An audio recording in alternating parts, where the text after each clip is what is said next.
Hey guys, it's Paul up here in my home office, the place where I edit a lot of my pictures. Today I want to make a video but talking about camera straps.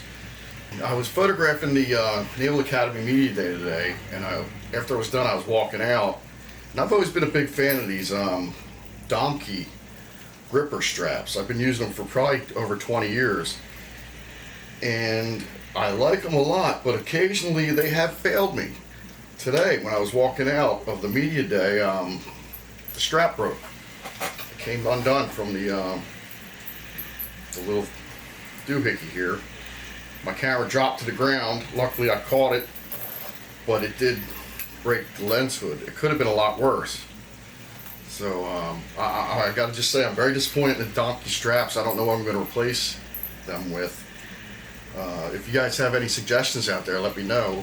But also check your straps, because they can come loose from other spots, but they should never break, like at the point, the metal points.